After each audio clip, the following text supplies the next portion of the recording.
We've been looking at the spread of the Puritans, the settlers from Massachusetts to other colonies. Yesterday we started looking at how Connecticut was founded. Who was the first person, see if you can tell me without looking, the first person who departed from Massachusetts into starting another colony? Who was that? Was it Thomas Hooker? Thomas Hooker. And do you remember the name of the settlement? Stephen? Providence? No. Dang. That's Rhode Island? no, we're Oh. in Connecticut. We're talking about Connecticut. Lahana? Right. And who was the second person who went out to start a settlement in Connecticut? John Davenport. Right, Davenport. And what was the name of his settlement? Ready? Providence. No, that's not in Connecticut. Sally? Yes. All right. Now, what was the important document that Hooker wrote? The first written constitution in America. What was that called?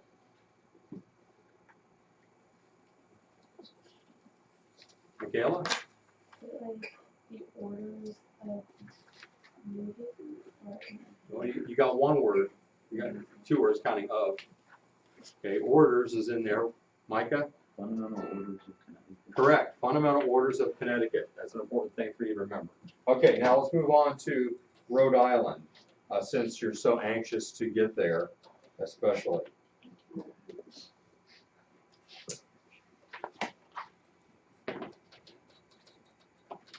Roger Williams, we have talked about briefly before. He's the one, oops, there's Aunt Hutchinson. Oh, did we already talk about Roger Williams yesterday, didn't we? yeah, we did these notes. Okay, so we did Roger Williams already, and we started looking at Ann Hutchinson. I think we talked about, oh yeah, we talked about the ideas that she had that went against what most of the Puritans were teaching. Do you remember, what was the name of that? Anybody remember without looking? Antinomianism? Right, antinomianism. And what does that mean? Alex? The Christians don't follow the law. That you don't have to follow the law. Antinomianism means anti-law, and she says that Christians don't need to follow the law. What was the other thing she did that caused problems? Not only what she was teaching, but where she was getting her teaching? What was that all about? Alex? She said it was like instant revelation from God. Right, she said she was getting revelation from God. So I just lost my notes there. They come back again. I think. All right. So she was banished, and she and a few supporters traveled to Rhode Island, where they established a small settlement that they called Portsmouth.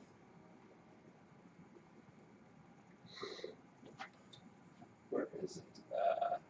I don't see Portsmouth. Is it back? No. Well, there's Providence. Roger Williams started. Portsmouth is not on here, but it's in Rhode Island. Rhode Island's not that big. If you want to find it, just drive around and we'll get to it eventually. Okay, there's Ann Hutchinson. Ann Hutchinson at her trial accused of antinomianism, and which says that outward obedience is not necessary. There she is being led away from her trial. There's the issue of direct revelation.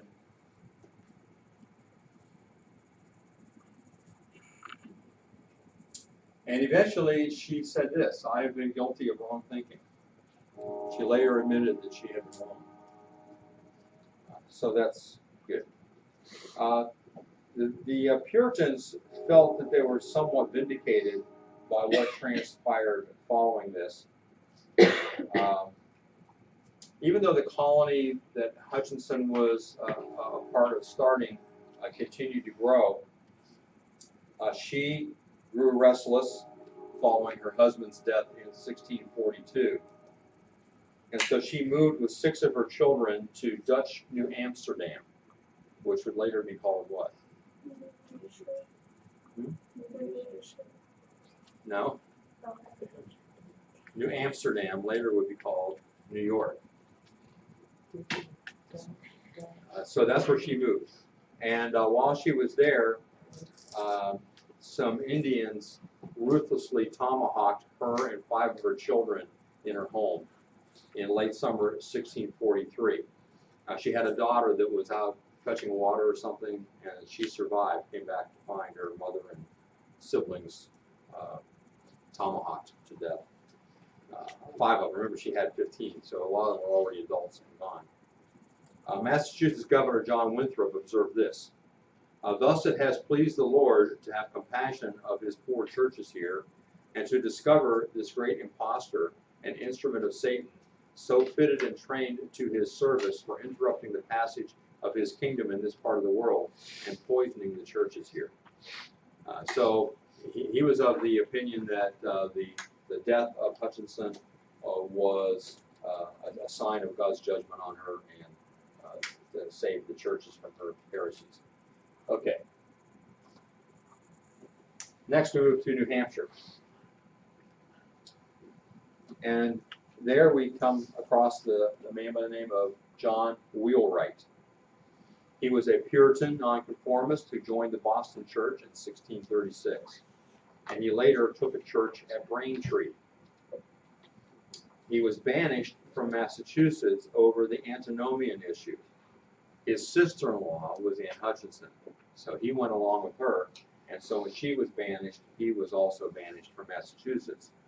Only he didn't go south to Rhode Island, he went to the north to New Hampshire, what we call New Hampshire today. He established a colony and a church at Exeter, New Hampshire, which is right there. So you can see not very far from Boston and Massachusetts, just up here a little ways. He was forced to leave in 1643 as New Hampshire fell under Massachusetts authority.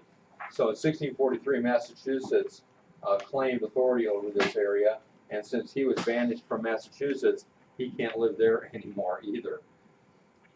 And so he established a colony and a church at Wells, Maine in 1646. So Maine up in here, and he went up to a place called Wells. Still considered part of Massachusetts Bay, but kind of out away from the authority of the Massachusetts colony.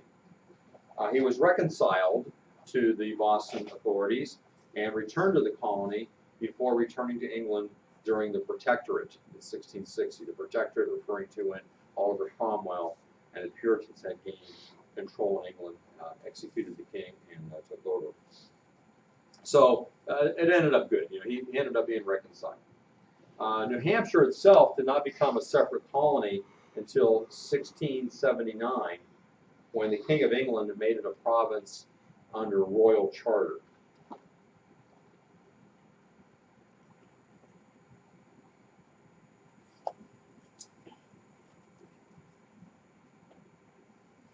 Forgot to put this up here, but there it is again. Wells and royal charter in 1679. Now, one last thing about the Puritans before we leave New England, and that is their expansion. We saw that they first came to Plymouth with the Separatists, and then to Boston and Salem. We've seen now that they've expanded to Connecticut, all the way down to here to New Haven, Hartford, to Rhode Island, the founding of Providence, north to Portsmouth, New Hampshire, and even up into Maine somewhat. But this is the area where we find, and this is what is New England. It's called New England then, we call it New England today. So it's largely populated by Puritans, except for, you know, Rhode Island had a little bit of everything. But they not only grew geographically, but also they took seriously God's injunction to be fruitful and multiply. Puritan families typically consisted of 7 or 8 children, and it was not unusual for there to be 14 or 15. Hold up your fingers as to how many children are in your family. Anybody use more than one hand? You got 5, 5, 5. Looks like 5 is the largest. So you would be below average Puritans in family size. All of you would be, even those with 5. They multiplied at a rapid rate, doubling every generation for two centuries. So the number of people doubled every generation. Their numbers increased by 100,000 or by 1700 to at least 1 million by 1800. All descended from 21,000 English immigrants who came to Massachusetts in the period from 1629 to 1640.